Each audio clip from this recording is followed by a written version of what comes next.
Hola, ¿podrían confirmar si se me escucha? Hola.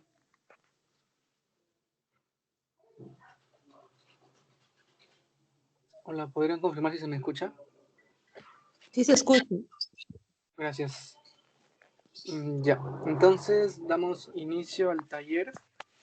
Bueno, es el taller del parcial de Ingeniería Sismorresistente. Para que me conozcan un poco, mi nombre es Andrés Norman Lucán Estrada. Yo soy ingeniero civil con mención en estructuras por la UPC. Adicional a ello, estoy cursando 2 diplomas de posgrado. Uno es en Inteligencia Artificial Generativa y otro es en Ingeniería Estructural y Diseño Sísmico.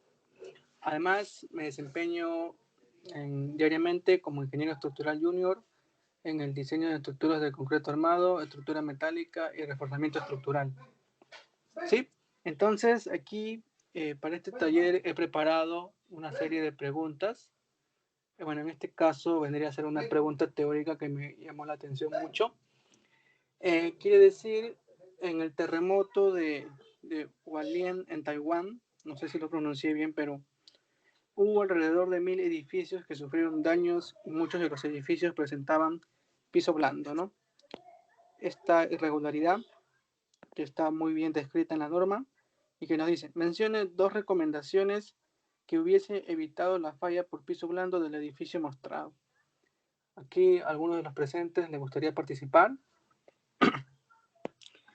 Entonces, ya, básicamente la falla por piso blando se da cuando, por ejemplo, si idealizamos la estructura, por ejemplo, en este caso tendríamos aquí un grado de libertad 1, un grado de libertad 2 y un grado de libertad 3. En este caso, cada nivel sería, ¿no? Cada nivel tendría una rigidez. Esta es la rigidez del primer nivel, la rigidez del segundo nivel y la rigidez del tercer nivel. Entonces, tenemos piso blando cuando hay, se podría decir, excesiva diferencia de rigidez. Un segundo. Sí, cuando tendría excesiva diferencia de rigideces, ¿no? Por ejemplo, en este caso, la rigidez del piso 2 es mayor que la rigidez del piso 1. Y la norma establece hasta qué rango se puede tolerar esto, ¿no? No recuerdo ahorita el número, pero hay un rango. Y cuando se supera esto, en cierto rango hay irregularidad de piso blando, y cuando esto es muy alto, hay irregularidad de piso blando extremo. Entonces, en el caso particular que se dio aquí en la foto de la izquierda, aquí podemos ver, ¿no?, la estructura antes del sismo y la estructura después del sismo. Entonces, ¿qué es lo que se observa? Esto aquí, por ejemplo, si tenemos aquí, a ver, segundo, es muy común que se dé en estructuras donde hay 2 tipos de uso. Por ejemplo, aquí tenemos, imaginemos que es 3 pisos, y aquí tenemos muro, ¿no? Este es muro, que podría ser, esto vamos a ponerle aquí, sería uso habitacional, uso habitacional, ¿sí? Y aquí sería un uso comercial. Entonces, ¿cuál es la diferencia? Básicamente que para un uso comercial se pide que toda esta área sea abierta, como se puede ver en esta imagen, ¿no? Hay abierta para que se exhiban ciertos productos o se exhiba lo que se vende en esa área comercial, y toda la parte superior, como se ven, o bien están con muros, o si no está con este tipo de fachada, ¿no?, que también aporta rigidez. Entonces, ¿qué es lo que pasa? Uno, cuando nosotros tenemos, digamos que esta estructura es de pórticos, ¿sí? Esta estructura es de pórticos, digamos, ¿no? Y le ponemos el muro, el correcto procedimiento, imaginemos que esto es el muro, ¿sí? Aquí, ¿no? Digamos, el correcto procedimiento es aislar este muro o tabique de la estructura. Aquí tendría que haber un material que aísle. En muchos casos se usa Tecnopor, y aquí, para que este tabique no se vaya hacia adelante o hacia atrás, se le pone unas columnetas, ¿no? ¿Y qué es lo que pasa? No se suele trabajar así. ¿Por qué? Porque hacer este sistema es mucho más caro y lo que se hace es simplemente se obvia las columnetas y se adosa el muro a los pórticos, ¿no? O inclusive por desconocimiento también se adosa el muro al pórtico. Y cuando viene el sismo hay una interacción tabique-pórtico, lo que incrementa su rigidez en los niveles superiores y sin embargo en el nivel inferior no hay ese incremento y sucede lo que podemos aquí, ¿no? Todo el nivel superior prácticamente se mantiene elástico, o sea, no se ve deformaciones. Sin embargo, el nivel inferior, que sería el primer nivel, prácticamente colapsa, ¿no? ¿Sí? Creo que sí ha estado claro. Aquí tenemos otra foto del sismo. Como se ve, todo el nivel superior que está con muros todo está intacto prácticamente, no hay daño. Sin embargo, el primer piso todo está fracturado, ¿no? Y todo el peso vence. Y bueno, ¿qué es lo que podríamos recomendar? Uno es mejorar y garantizar que esto se cumpla, que es el proceso constructivo y el aislamiento del tabique al pórtico, ¿no? Conjuntas o, bueno, hay soluciones que se pueden brindar, pero esto es importante. Otro es que nosotros, digamos, pudiéramos aumentar la rigidez lateral del primer piso, ¿no? Para que esto, digamos, no haya o no genere tanta diferencia de rigidez. Y otro también es evitar ciertas irregularidades en la configuración estructural. Por ejemplo, hay veces en las que si tenemos una estructura de muros, vamos a suponer que esto es así, eh, todo esto es un muro de concreto armado, y por temas de arquitectura, en el piso inferior, ese muro de concreto armado se, podríamos decir, se corte, ¿no? Porque aquí tendríamos que poner una ventana o qué sé yo. Y simplemente acá se genera lo que es el muro bandera. Y aquí hay una concentración de esfuerzos aquí bastante grande y que tiene que tomarse en el diseño, pero sería preferente evitar este tipo de discontinuidad, al menos en zonas sísmicas altas. ¿Hay alguna pregunta? No, ya, continúo. He elegido también una segunda pregunta que quiere o explica el proceso de cómo una estructura se puede comportar como un péndulo invertido de un grado de libertad. Entonces, para aquellos que no recuerdan, un péndulo invertido de un grado de libertad es simplemente este sistema. Entonces, ¿qué nos dice? Este sistema posee una masa que pesa 1850 toneladas, ¿no? Este sería el peso. Nosotros podríamos sacar la masa del sistema simplemente dividiendo el peso entre la gravedad. Y aquí está, ¿no? Aquí está el peso, aquí está, bueno, aquí me adelanté, aquí está el desplazamiento inicial que nos dice, el sistema se desplaza lateralmente 2.75 centímetros, que sería esto. Y luego se suelta. Después de transcurrido 4 segundos, está este tiempo, voy a encerrarlo aquí, dice que hay 11 ciclos. Y que finalmente de esos 11 ciclos hay una amplitud de 0.35 centímetros. Entonces, para entender mejor el sistema, vamos a hacer una gráfica acá. Podríamos decir que esto es U desplazamiento, U de T, y este es el tiempo, ¿no? Entonces te dice que deformamos la estructura 2.75 centímetros. Está en centímetros. Ahora, esto va a oscilar, ¿no? De cierta manera así, hasta llegar a cero. Entonces aquí va a haber un número de ciclos, y te va a decir que después de cierto tiempo y después de cierto número de ciclos, vamos a tener una amplitud. Aquí esto va a ser de 0.35 centímetros. ¿Sí? Entonces aquí podríamos utilizar, como les dije, calculamos la masa como el peso entre la gravedad, están las unidades, y podríamos utilizar lo que se llama, bueno, primero nos piden la rigidez de la estructura. ¿Cómo calculamos la rigidez de la estructura? Recuerden que este es un sistema, a ver si nos vamos a esta gráfica, un sistema que tiene cierto amortiguamiento, un amortiguamiento. ¿Por qué?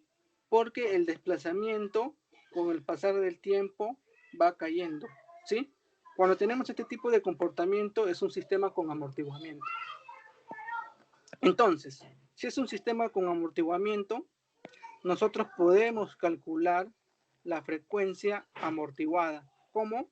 Sería el número de ciclos entre el tiempo que demora conseguir ese número de ciclos, ¿no? En este caso nos da 2.75.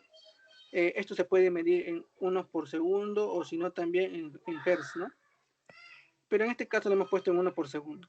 Podemos calcular el periodo de la estructura amortiguado, que sería simplemente el inverso de la frecuencia, ¿no? En este caso nos sale 0.364 segundos y podríamos calcular la frecuencia circular amortiguada, que sería 2pi entre el periodo amortiguado. Ahora, voy a dejar aquí algo en claro. Para amortiguamientos, siendo beta es mi amortiguamiento, pequeños, la frecuencia natural del sistema es prácticamente la misma que la frecuencia amortiguada. Más o menos para beta entre 5%, no, bueno, sería, ¿no? Sería entre 0% hasta un 30%, digamos que podríamos tomar esto, prácticamente igual. Sin embargo, aquí podríamos asumir, como les digo, ¿no? Podríamos asumir que el amortiguamiento es pequeño y que la frecuencia circular es igual a la frecuencia natural. Sin embargo, vamos a utilizar aquí lo que es este método, el decremento logarítmico, decremento, que nos dice, nos da esta expresión, esta que está aquí, nos dice, el amortiguamiento del sistema va a ser igual a 1 entre 2pi por el número de ciclos por el logaritmo natural del desplazamiento inicial entre este p que sería la amplitud o desplazamiento final. Y eso nos da el amortiguamiento. En este caso hemos calculado y tendríamos que el amortiguamiento sería de 0.03, que es 3%, si no me equivoco. ¿Sí? Continuando, podríamos calcular lo que es la frecuencia natural como el amortiguamiento, la frecuencia amortiguada entre la raíz de 1 menos el amortiguamiento al cuadrado. Como ven, aquí nos ha salido 17.286 y miren cuánto tenemos de nuestro amortiguamiento, nuestra frecuencia amortiguada, perdón, 17.27, que sería la amortiguada, .279, y la natural sería 17.286. Como ven, son prácticamente iguales debido a que el amortiguamiento es muy pequeño. Sin embargo, lo hemos calculado de manera exacta. Ahora, una vez tenido la frecuencia natural, podríamos calcular la rigidez del sistema, ya que tenemos la masa. ¿Cómo calculamos la rigidez del sistema? Aquí, perdón, aquí no está, aquí está, perdón. La rigidez del sistema simplemente despejamos el K y vendría a ser la frecuencia circular al cuadrado por la masa del sistema. En este caso nos da este valor. ¿Sí? ¿Hasta ahí hay preguntas o sí está claro? Ya hemos calculado la rigidez del sistema. Simplemente reemplazando esta fórmula. Si tienen preguntas pueden levantar o prender su audio. Yo estoy en... Una Sí, consulta. Para hallar la sí, rigidez, ¿cuál es el W que estamos utilizando? ¿El el D o natural, el el natural. natural? Así es. Ah, ok, listo, gracias. Ahora, como les dije, para amortiguamientos pequeños no hay tanta diferencia. Mira, aquí está. Entonces el resultado no va a variar. Pero sí, es el natural. ¿Hay otra pregunta? Ya, continuamos. Entonces lo siguiente que nos piden, ya hemos respondido la A, nos piden la B. Nos piden el coeficiente de amortiguamiento C. Ahora, para calcular el coeficiente de amortiguamiento C, primero tendríamos que calcular esta razón, que es la razón de amortiguamiento crítico. ¿Cómo se calcula? Como 2 veces, voy a hacer un zoom, 2 veces la masa del sistema por la frecuencia natural, ¿sí? Este W es frecuencia natural. Aquí voy a ponerlo. Frecuencia natural. Listo. Y una vez el coeficiente de amortiguamiento C es simplemente lo que tenemos como el amortiguamiento del sistema, que es el beta, por el C crítico. Y simplemente tendríamos que es 194.528 unidades de tonelada fuerza por velocidad, ¿no? Que es segundo entre metro, perdón, segundo entre metro. ¿Sí? ¿Hay preguntas hasta ahí? Es solo reemplazar fórmulas.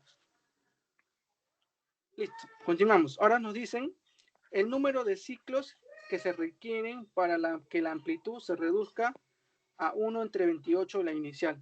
Simplemente nosotros teníamos aquí, nos piden calcular un UJ, que sería 1 entre 28, el desplazamiento inicial. Y eso nos da, aquí no, UJ nos da 0,098 centímetros. Entonces, nosotros podemos despejar, como se acuerdan, si no me equivoco, la fórmula era 1 entre 2pi por el número de ciclos por el logaritmo natural de UI entre UJ. Entonces, nosotros simplemente este n, que nos piden que es el número de ciclos, podríamos pasarlo aquí y el beta podríamos devolverlo, ¿no? Tendríamos que n es igual a 1 entre 2pi por el beta, que es el amortiguamiento, por el logaritmo natural de UI entre UJ. Y eso es lo que estamos reemplazando aquí. Simplemente este UI es el desplazamiento inicial, que si no me equivoco es, a ver, 2.75 centímetros. Aquí está. Este UI es 2.75 centímetros y este UJ es simplemente este 0.098 centímetros. ¿Sí? Y tendríamos el número de ciclos, que en este caso n es igual a 17.78 ciclos. Y ya tendríamos la respuesta o la pregunta C. Entonces, continuando, sería con la pregunta D, que nos piden el desplazamiento lateral cuando el tiempo es 1.85 segundos. Como les dije, no sé si aquí puse las fórmulas. A ver, déjenme ver. No, no las puse. Ya. Pero este es un sistema. No sé qué poner. Este es un sistema de vibración libre amortiguada.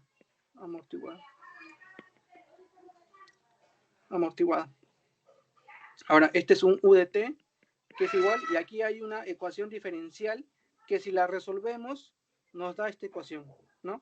Nos da esta ecuación. Y simplemente sería reemplazar, ¿no? Tendríamos aquí el E, que es el exponencial, elevado a la menos beta, por la frecuencia natural, por el tiempo, va a ser igual, esto va a ser el desplazamiento inicial, que es UI. Aquí tendríamos el coseno de la frecuencia amortiguada por el tiempo, más la velocidad inicial, más el beta por la frecuencia natural, por el desplazamiento inicial entre la frecuencia amortiguada. No se preocupen porque estas fórmulas yo he visto en su examen que en la mayoría de casos se las dan, así que no tendrían que memorizarlas, ¿no? Son bastante extensas. Entonces, como el desplazamiento, le dije, parte de un desplazamiento, el sistema parte de un desplazamiento, aquí la velocidad es 0. Entonces, si la velocidad es 0, no, aquí está, aquí. Si la velocidad es 0, esto se elimina y simplemente tendríamos todo este sistema, ¿no? Y si reemplazamos aquí el t igual a 1.85 segundos, reemplazamos en la fórmula y nos da este desplazamiento que es 0.92 centímetros. ¿Sí? Y con eso habríamos respondido la pregunta D. Y la pregunta E dice, si se aplica al sistema una fuerza repentina igual a 350 toneladas durante 0.6 segundos, ¿cuál es el desplazamiento lateral máximo si además se considera que su amortiguamiento es 0? Entonces aquí te están cambiando del sistema. Simplemente ya no es un sistema de vibración libre amortiguada, sino es un sistema con un pulso. Sistema con pulso. Pulso finito. Y yo podría decir que es triangular. Entonces, ¿cómo sería esto? Sería, ¿no? Aquí yo tengo, esto vendría a ser aquí mi fuerza inicial, y simplemente lo aplican hasta un tiempo, ¿sí? Que sería 0.6 segundos. Y simplemente tendríamos que, yo les invitaría aquí a revisar el libro de Chopra y reemplazar la fórmula para calcular el desplazamiento máximo. Y eso sería la primera pregunta, práctica, ¿no? ¿Hay preguntas? Una pregunta. Creo que hay alguien que está hablando. No te escuché. ¿Podrías repetir? Una pregunta, Sí. si me pidieran encontrar, por ejemplo, que emplee la solución homogénea general para sistemas en vibración libre amortiguados, ¿es la misma que hallamos acá en la D, esa fórmula? Así es, así es. Sí, la solución homogénea, eh, como te digo, esta solución es una ecuación diferencial, ¿no? Al resolver la ecuación diferencial, me imagino que eso lo habrán visto en clases, nos dan como esta ecuación. Esta sería la solución, se podría decir, total. Aquí está la solución homogénea y la solución particular, sumadas, ¿sí? Hay un caso especial en el que nosotros podríamos obviarnos podríamos decir cierta solución. Podría decir que cuando el amortiguamiento es cero, si el amortiguamiento fuera cero y la velocidad fuera cero, esto se anula, ¿no? ¿Sí? Y simplemente tendríamos aquí, se podría decir esta solución. Pero son casos especiales. Probablemente en sus formularios se las den. ¿Sí? ¿Hay otra pregunta? Ya. Continuamos. Esta pregunta es un poquito más elaborada. Dice, se desea evaluar el comportamiento de un edificio de concreto armado con columnas y muros, según se muestra en la figura. Se debe considerar que el modelo matemático corresponde a un sistema de un solo grado de libertad que cuenta con diafragma rígido y por lo tanto la viga puede suponerse infinitamente rígida. Emplear los siguientes datos. ¿Vale? Ya. Nos dice el módulo de elasticidad del concreto es tanto, nos dan las longitudes, nos dan la altura, nos dan las dimensiones de la columna, nos dan el periodo en X y nos dan probablemente, si tenemos aquí una relación entre TY y TX es 0.45 y tenemos el valor de TX, podríamos calcular simplemente TY como 0.45 TX. ¿Sí? Continuando, nos dicen considerar cargas por peso propio igual a 550 kilogramos por metro cuadrado. Se asume como carga distribuida en toda el área techada. De ahí nos dan las cargas de acabado más cargas mecánicas para las losas 1, 2 y 3 y también nos dan para la losa 4. Y luego nos dan simplemente la carga viva de techo de 100 kilogramos por metro cuadrado y que utilicemos un porcentaje del 25%, que sería para el peso sísmico. Nos dicen asumir que las columnas están empotradas en sus bases y los muros articulados, desprecie la torsión. Se ha realizado un estudio que ha dado una relación razón tasa cociente o fracción de amortiguamiento igual a 7.5% en total. Quiere decir que nuestro beta es 7.5%. ¿Sí? Continuando. Esta es la planta. Aquí están las longitudes. Tendríamos aquí un paño, otro paño y 3 paños y un volado, ¿no? ¿Sí? ¿Qué más? Nos dicen, realizar el análisis en la dirección Y según se indica en la figura y evaluar lo siguiente. Nos piden primero evaluar la masa del edificio. Bien, empezando con eso. Hacemos un zoom. Como les dije, tenemos 4 áreas de losa. ¿Sí? Tenemos aquí 4 áreas de losa. Y tenemos un área total que vendría a ser la suma de todas las áreas. ¿Cómo calculamos? Simplemente vendría a ser las áreas de un rectángulo, ¿no? Para este caso, área de la losa 1, perdón, hasta aquí. Si acá nos dice que es 2L3, hasta aquí sería la mitad, ¿no? Que sería L3, aquí sería L3. Simplemente sería L3 por L1 para la losa 1. Y eso está aquí. Y nos da 34 metros cuadrados. Lo mismo sería para la losa 2, que nos da 22 metros cuadrados. para la losa 3, 34 metros cuadrados. Y para el volado, 8 metros cuadrados. Tendríamos en total 98 metros cuadrados de área techada. ¿Hasta ahí hay preguntas? No, ya.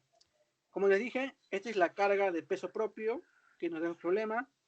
La carga muerta para las losas 1, 2 y 3. Esto sería para la losa 4.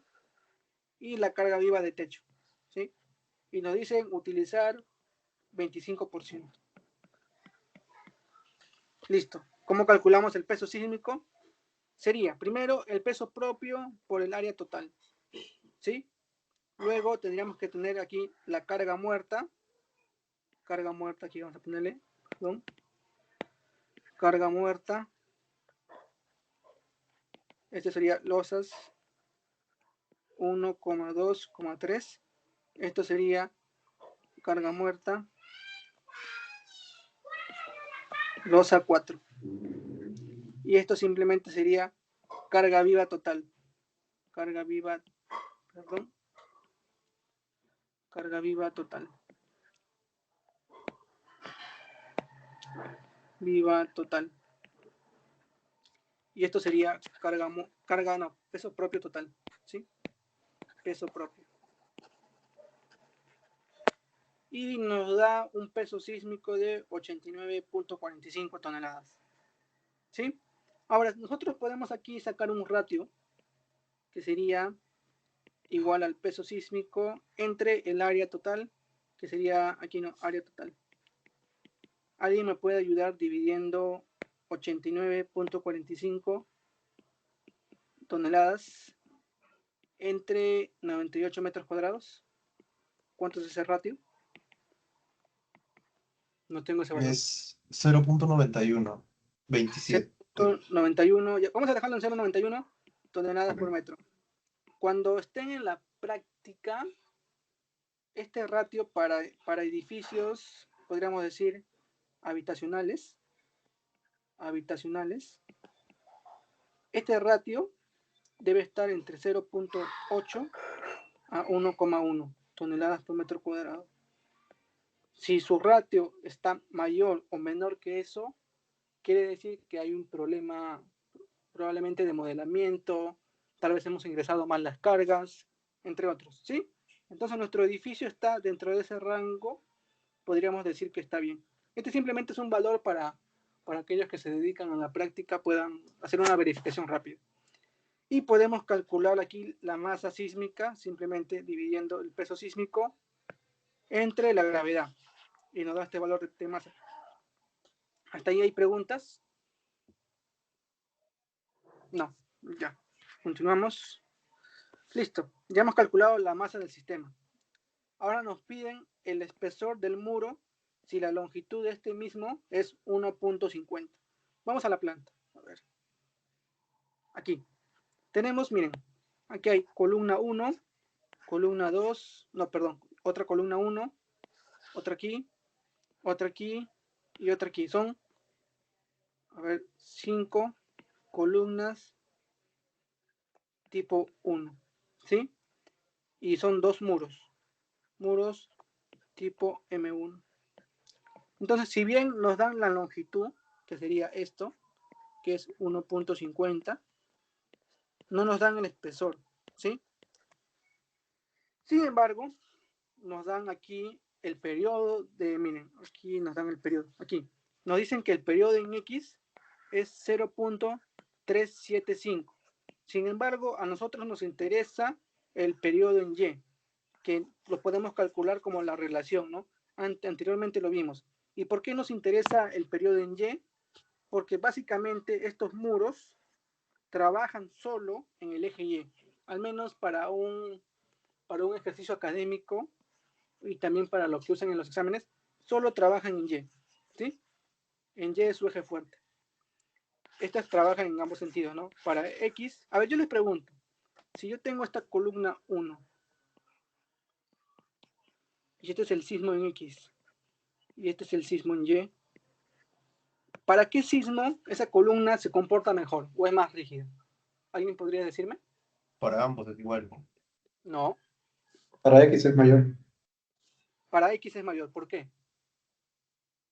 Ah, porque la parte más larga Por la está en inercia. sentido. Sí, básicamente se transforma en la inercia, que sería, ¿no? La inercia de un rectángulo base por h al cubo entre 12, ¿no? Entonces, si el sismo viene en X, la inercia en X sería, ¿cuál sería su base? Esta, ¿no? Base. ¿Cuál sería su peralte? Este, ¿no? Entonces, como su peralte está al cubo y este es mayor, simplemente su inercia en X va a ser mayor que su inercia en Y. Y como la rigidez, vamos a poner la rigidez de una columna es 12 I entre h al cubo, al ser mayor la inercia en X, su rigidez también es mayor. ¿Sí? Entonces ahí está el sustento. Ahora, ya calculamos el periodo en Y, podemos calcular la frecuencia natural en Y, ¿cómo? Como 2pi entre el periodo, nos da este valor. Podemos calcular la rigidez, esto simplemente es aplicando conceptos ya anteriores, como la frecuencia al cuadrado por la masa del sistema, y nos da este valor de rigidez. Aquí está. ¿Hasta ahí está claro o hay alguna pregunta? ¿Sí? Ya. Tenemos aquí... Profesor, no, Sí. una pregunta. Sí, dime. ¿Cómo yo el periodo en Y y el periodo en X? Ah, te lo dan de datos, mira. Mira, aquí te dan. Perdón, a ver, aquí te lo dan. Mira, primero, el periodo en X es 0.375 y la relación es de 0.45. ¿Sí? Ah, ya, gracias. Sí. Entonces, acá está el cálculo. Hemos calculado la frecuencia, hemos calculado la rigidez, tenemos la altura de piso y tenemos el módulo de elasticidad del concreto. Estos son datos. Este es dato y este es dato. Listo, continuamos. Procedemos a calcular la rigidez del sistema. ¿Por qué? Si bien ya la tenemos, no sabemos cuánto es el espesor del muro, ¿no? Entonces nos piden calcular el espesor, que nos dé una rigidez igual a esto. Listo. Si tenemos la columna, que es columna 1, 30 por 60, la base es 60, como les dije, aquí está el sustento, la base es 60, para el eje Y, la base es 60, ¿no? Y para el eje, y su peralte es 30, que este chiquito. Esta es su inercia y esta es su rigidez. Estamos considerando que la columna es empotrada en la base. Entonces, 12 EI H al cubo. ¿Sí? Si fuera simplemente apoyado, ¿cuánto es la rigidez?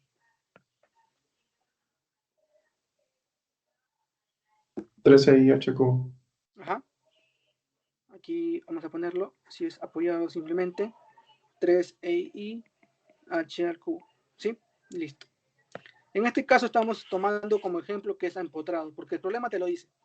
Y aquí tenemos la rigidez, 324 toneladas por metro. Luego, ¿cómo se calcula la rigidez de un muro? En este caso, pueden ignorar este valor un ratito. Nosotros podríamos hacer una iteración, ¿no? Podríamos decir que el muro puede ser de 10 centímetros. Ahora, la longitud es 1.50 y podríamos calcular nosotros la rigidez del muro con esta fórmula, que todos la conocen, ¿sí? Y nos da, por ejemplo, ignoremos este valor primero, ignoremos este valor. Vamos a decir que nos da 1000, ¿sí? 1000 toneladas por metro. Digamos, ¿no? Que con 10 nos da 1000, digamos. Entonces nosotros calcularíamos aquí la rigidez del sistema como teníamos 5 columnas tipo 1, o sea, tendríamos que multiplicar 5 veces esta rigidez, sería 5 KC1 más tendríamos 2 muros, que sería 2 por 1000, ¿no? 2 por 1000. Suponiendo que sea 1000, ¿eh? El K del sistema, ¿cuánto sería ahí? ¿Alguien me puede ayudar? Este KC1 vale 324 toneladas por metro. Toneladas por metro. ¿Cuánto es este K del sistema? ¿Alguien podría ayudarme? 3620. 3.620 toneladas por metro. Y entonces, ¿cuánto es nuestro KY? Aquí tenemos, ¿no? 2.600. Nuestro KY es 2.600. Nuestro KY es 12.000, perdón. 12.641. 641 toneladas metro.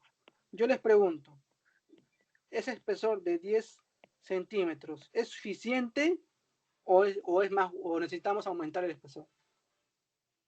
Debería aumentarse. Ya. Ahora, entonces ya entendieron cómo es el procedimiento, ¿no? En este caso, con un espesor de 35 centímetros, perdón, nos da esta rigidez de 5.532, ¿sí?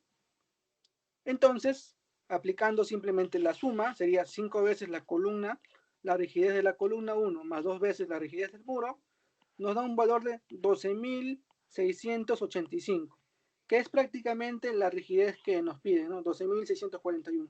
Probablemente si ustedes hacen un cálculo les salga 0.348, por ahí, ¿no? Vamos a redondearlo a 0.35, ¿sí? Y ya tendríamos el espesor del muro.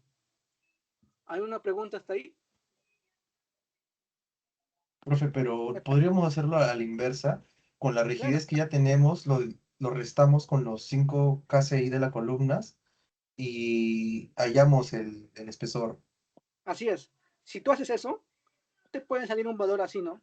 0.348, Claro, y 0.347. se redondea a un Claro, valor comercial, así por así es, decirlo, ¿no? así es, así es. En este caso yo utilicé, como lo hice en MATCAD, simplemente poniendo valores, ¿no? Hasta llegar a lo más Ah, exacto. automático, sí es.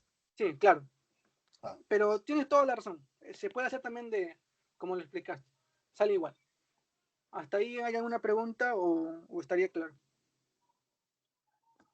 Ya, continuemos. Ahora, tal vez esta sea la parte más difícil.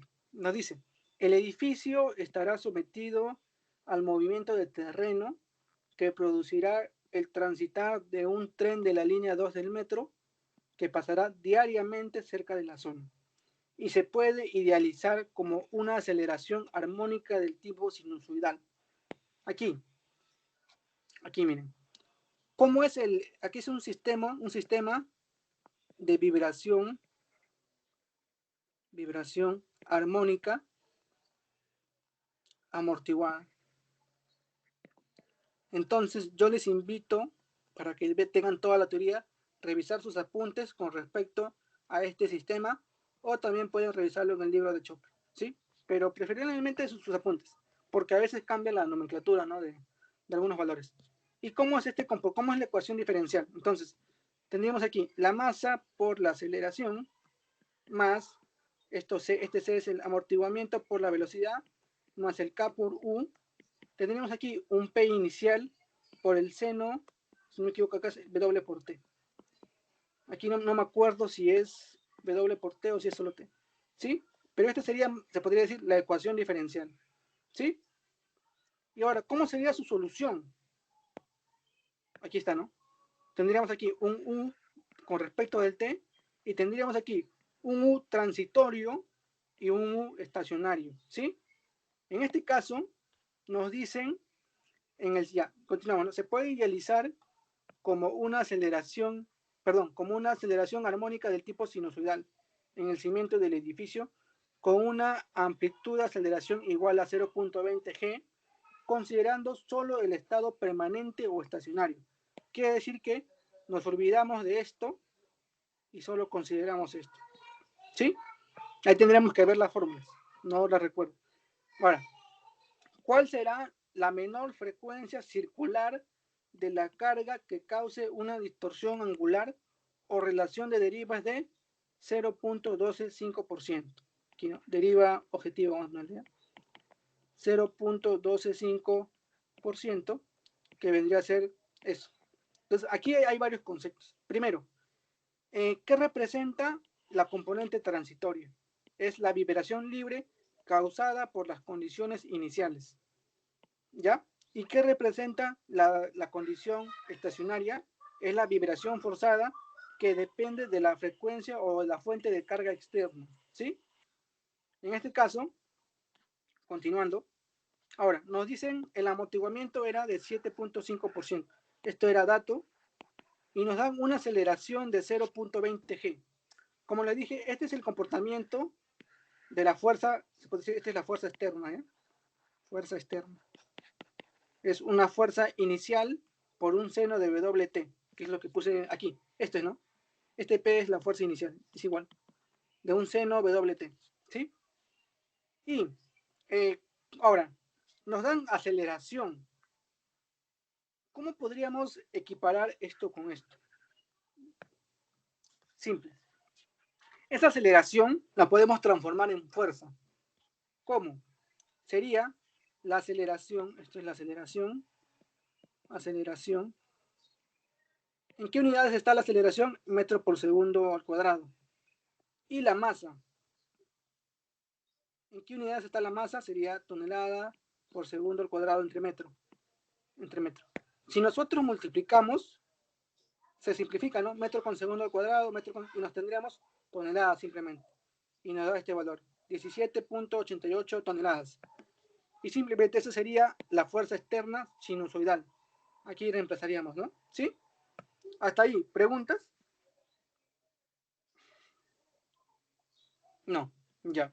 Ahora, nos dicen aquí frecuencia circular externa, que vamos a olvidarnos de este numerito un ratito, ¿sí?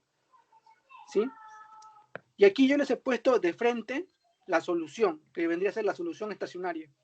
Aquí está la fórmula, que sería SF0, que sería esto que hemos calculado, 17.884, que sería la fuerza inicial, la rigidez del sistema entre 1 y esta relación, 1 menos la frecuencia circular de la fuerza externa, ¿sí? Frecuencia circular de la fuerza externa entre la frecuencia natural del sistema, al cuadrado, ¿no? Ambos al cuadrado y todo esto al cuadrado. Más 4 veces el amortiguamiento al cuadrado por la frecuencia externa al cuadrado entre la frecuencia natural al cuadrado. Ahora, esta deriva, este es desplazamiento, ¿ya? Hay que ponerlo. Desplazamiento. Nos dice cuánto es. ¿Cuánto es la deriva objetivo? 0.125%. Pero recuerden que una deriva es respecto a qué. ¿Alguien podría decirme? A la altura de piso. ¿Y cuánto es la altura de piso? Lo teníamos, ¿no? H, ¿no? Si no me equivoco, esto es 5 metros, si no me equivoco. ¿Alguien podría multiplicar 0.125% por 5 metros? ¿Alguien? ¿No sale esto?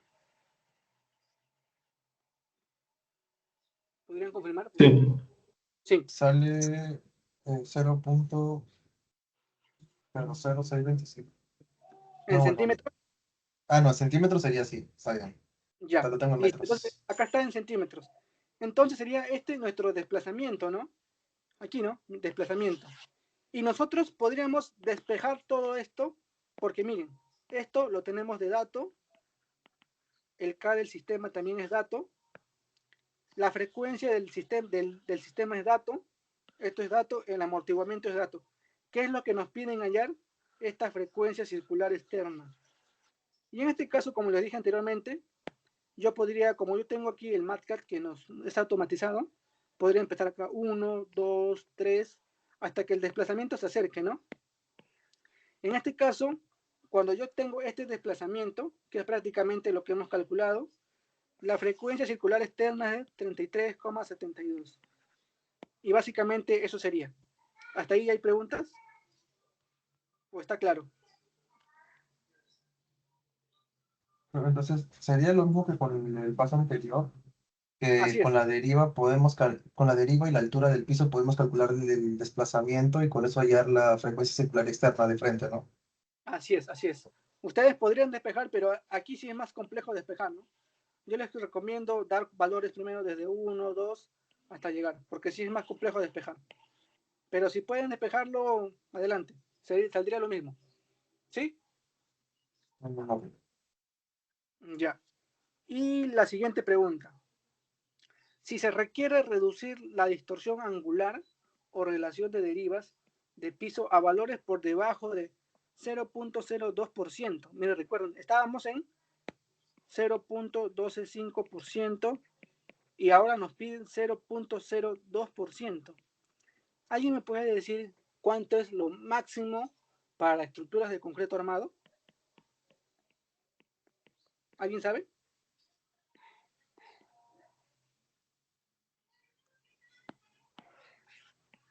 Ya. La norma E030 establece que para estructuras de concreto armado, la máxima distorsión sea 0.07.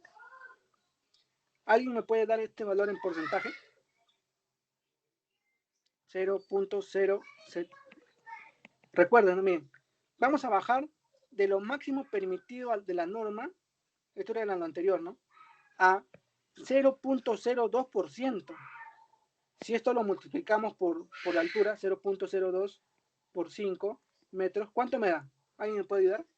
Perdón, aquí es 0.2 entre 100, ¿no? Entre Es 100 por 0.1 centímetros. 0.1 centímetros, ¿seguro? Ya. Y el otro era, creo, 0.625, ¿no? Lo que habíamos calculado aquí. Miren Sí. cuánto tenemos que bajar. ¿Alguien podría sacar una relación entre cuánto es 0.1 de 0.625? Aquí, ¿no? 0.1 entre 0.625. ¿Cuánto es? Es el 16% equivale.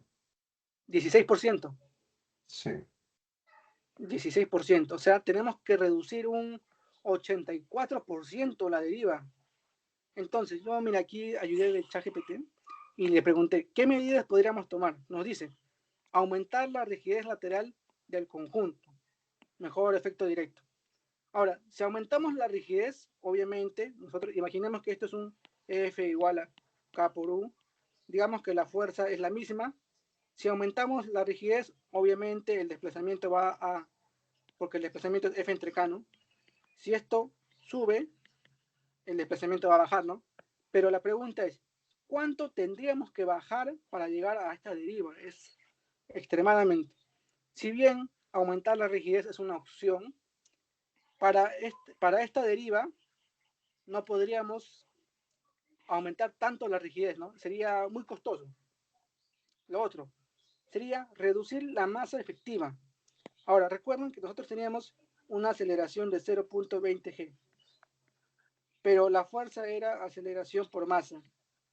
Si nosotros bajamos la masa, la fuerza disminuye. Si la fuerza disminuye, el desplazamiento también disminuye, ¿sí? Sería una opción.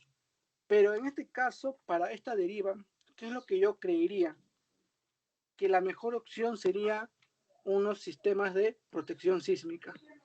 Sistemas de protección sísmica. Protección sísmica. Como el aislamiento o disipación de energía, ¿sí? Esto es lo que yo creería que sería la mejor opción para llegar a esta deriva. Ahora, ¿qué nos dice aquí sobre el aislamiento? Instalar aisladores sísmicos en la base, en este caso están poniendo el tipo, desacoplan la estructura del movimiento del tren, reduce la transferencia de aceleración a la superestructura, por lo cual tendríamos el mismo efecto, ¿no? Se reduce la aceleración, la masa podría ser la misma, entonces la fuerza disminuye. Si la fuerza disminuye, el desplazamiento disminuye. De manera que vamos a tener una drástica reducción del desplazamiento, y no solo del desplazamiento, también de las fuerzas, como le dije. Y esto sería una solución mucho más real para esta deriva, adicional a la rigidez, ¿no? ¿Sí? Ya que por temas arquitectónicos no se podría aumentar la rigidez. Ahora, ¿cómo podríamos, aquí voy a agregar una hoja, entender un poquito más lo que hace el aislamiento? ¿Todos entienden el concepto de espectro de respuesta? ¿O no? Esto es el periodo y esto es la aceleración, ¿no? Vamos a ponerlo en G, ¿sí? Probablemente se los enseñen más adelante, pero ya que está aquí la pregunta, esto es la aceleración, aquí, aceleración, perdón, aceleración, ¿sí? Ya, y este es el periodo. Entonces, este espectro es una gráfica que nos dice, si digamos que mi estructura tiene 0.1 segundos de periodo, quiere decir que si acá está 0.1, aquí va a estar mi aceleración. Este sería mi aceleración. Vamos a suponer que esta aceleración sería, digamos, 0.4 g, ¿sí? Mi aceleración sería 0.4 g, por ende mi fuerza sería la masa por 0.4. Pero ¿qué es lo que hace el aislador? El aislador aumenta el periodo, ¿sí? Aumenta el periodo. Entonces, si mi estructura convencional aquí, convencional, estaba con 0.1 segundos, cuando yo le ponga un aislador en la base, mi estructura, vamos a exagerar un poco ya, puede llegar a 1 segundo, ¿sí? Y mi estructura va a estar aquí. Y claramente, aquí ya no es 0.40, ¿no? Podría ser la mitad, ¿no? O sería 0.15 G. Entonces, mi fuerza sería la masa, la misma masa, por 0.15 G. Y ahí yo no solo disminuyo mi fuerza, sino también disminuyo mi desplazamiento, ¿no? Ya que fuerza es igual, fuerza entre energías es el desplazamiento, ¿sí? ¿Y qué es lo que hace la disipación? Esto sería en el caso de aislamiento, ¿ya? Esto sería para aisladores sísmicos.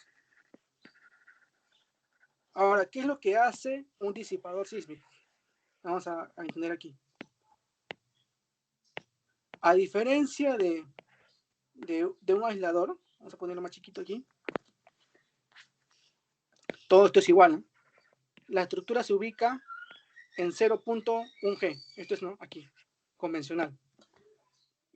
Entonces, ¿qué es lo que hace el aislador? Por ejemplo, esta estructura está con un amortiguamiento del 5%. Aquí, ¿no? Vamos a borrar esto. El disipador aumenta amortiguamiento